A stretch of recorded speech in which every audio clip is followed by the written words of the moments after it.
welcome back to our bit of the internet. It's good to see you. So today I wanted to share a bit of reflection from a conversation with Nithya, and it was all about, she was talking a lot about just clocking what she was feeling, understanding that what she was feeling was actually fear and not a load of other states that were happening. And it made me think of, there's this book I read a while back now actually, by Feldman Barrett, and it's called How Emotions Are Made, The Secret Life of the Brain. And this has been one of those books that has just quite changed the way I approach life. And I really want to share that with you, covering what are our emotions, where do they actually come from, what is the process, how do they come into life? And Feldman Barrett, she goes through a range of studies in this book, and it's nice because she balances both the kind of more social sciences with the actual hard sciences. So I'd really recommend having a read if you like to get into the details. I won't go into all of it because otherwise this would become a whole podcast session on its own. But she goes through basically explaining how emotions are goal-based concepts that we create. So they're not this inherent natural phenomenon, but there's things happening and then we are creating this concept of an emotion, and it tends to be centered on some sort of goal we have in life. And it's all linked to how we connect with each other. And anyway, I'm getting ahead of myself. So I thought it was worth exploring, and today I will go through our itinerary. So we're going to leave this reflection knowing at a high level where our emotions come from, what's involved in making things like fear, and some reflections on what the actual steps are that we can take to then, knowing this, be able to more effectively manage our emotions, how we respond to them, how we use them in our day-to-day lives. So to get going, your brains are constantly processing information. So you've constantly got this information that's coming in as light, vibrations, temperature, and it's through our body that we then make them into sight, sound, all of the sort of sensory information. And it's through these little scraps of information that we are creating a simulation of the external world. So this is the world itself in its sort of natural raw form, but there's also how we are experiencing the world. And this is all coupled with over time you'll be getting all this information and then coupling it with clues from your past experiences to predict what is going on in the world, both your internal world and out in the real world. And Lisa goes on to describe how you've got inside you these body budgeting regions. So it's all that stuff that's your heart, your liver function, your body temperature, your metabolism, all of that good stuff.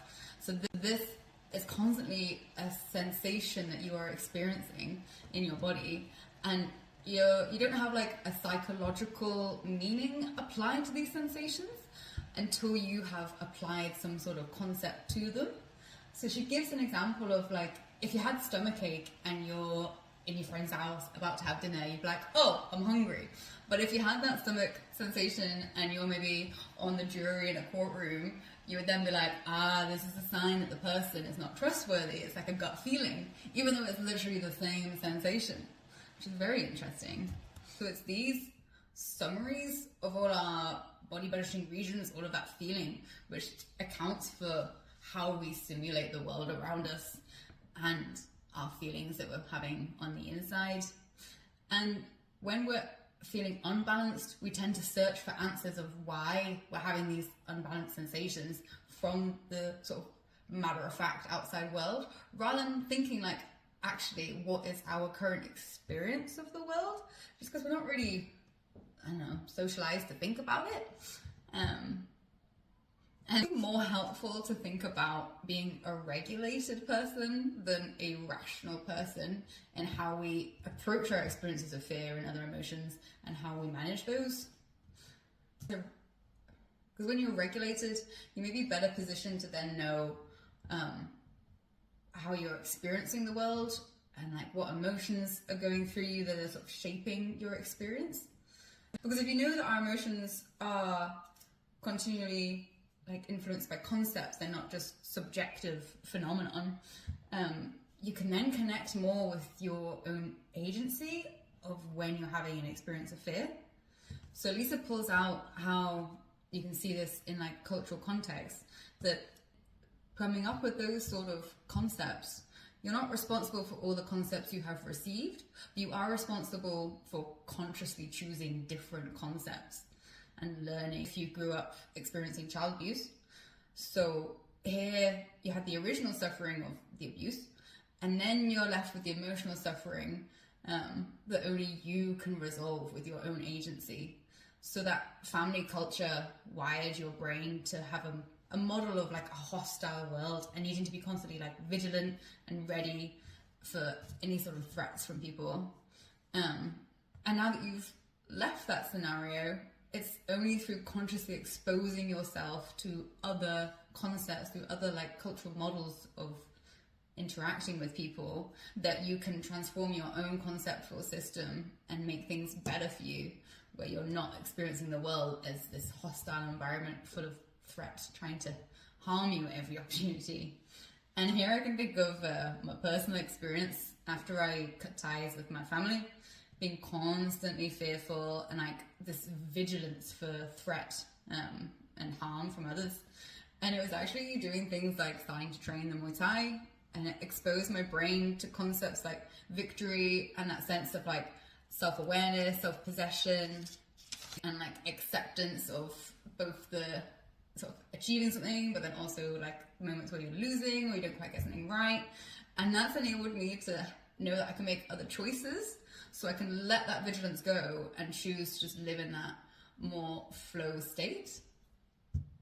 And continues the thought of, we know that we're processing our sensations, we are building our concepts, our emotion concepts, we're simulating the world around us through how we are experiencing all this sensory information. And we know that it's important to be regulated because your body budget is underpinning all of your thoughts and feelings, which is how you shape your experience of the world. Knowing how you regulate your body budget is going to be key here, and that's tailored to you and your life. So there are some like pointers, and actually in the book Lisa goes into a few of them. So there are things you probably come across yourself, is that human touch and its benefits for regulation. So if you have a massage after a really vigorous exercise, it then really helps with the inflammation, it helps with like the muscle tears. In hand with that, knowing that it's through the concepts we're applying that we're able to understand what we're feeling and maybe make other choices, it's going to be helpful to do activities that like beef up your concept bank. So I think my main source of this is definitely reading, whether it's fiction, non-fiction. It just like brings you in touch with other ways of thinking about the world, and language itself. I'm learning Japanese, doing conversational Japanese with a gal, Hibi from Japan, that I met when I did a guided tour there. She's stunning, really good. And actually just the concept of like learning new languages and other sort of concepts that emerge that aren't in your own language. Lisa goes into this in her book. It's another great way for like beefing up your just like pool of potential ideas for understanding your experience. And this has been coined emotional granularity. So being able to have more language and concepts to create fine-tuned emotional experiences. So if anyone has ever enjoyed the animation Inside Out, I won't spoil it, but it's when her journey led her to have not just sadness and happiness, but to experience bittersweet as a concept. That's kind of like the vibe we're going for, of knowing more to understand what you're experiencing. If we know from this sort of exploration that taking responsibility for your concepts and regulating yourself is going to be really important for managing your experiences of things like fear, why not like lean into this process of experimentation? So Lisa encourages even inventing your own emotion concepts. Like, why wait to hear from something from the outside world? You start to build this, you can then really start thinking about, well, how do I choose between them? So an example that Lisa gives is like, if you've got the concept of nervousness and you've got the concept of determination, when you're going into some sort of like exam scenario, you can think, okay, I'm having the sensation of like the butterflies in the stomach, sweating, stress, whatever it is. And you can think it would be more helpful for me in this scenario to label that as determination and like lead into that sensation rather than nervousness, which can then tend to lead you to kind of like with maybe not perform at your best. So it's that process of reframing, much like we were discussing about Mahali's idea of flow and those transformational coping skills. It's how we choose our goals, that sense of humility and adjusting to rules that we wouldn't necessarily have chosen, but to build those transformational coping skills in the face of experiencing fear and stress and other more challenging experiences. So Lisa does go into like so much more, and she has a really interesting section all about the legal system and how this emotional concepts comes into play there, because the legal system tends to be based more on like traditional ideas of emotion where it's like a fixed thing, and it plays out in really interesting ways with things like crime of passion and whether that's excusable, and then that has real like differences in application to men and women, particularly Black women.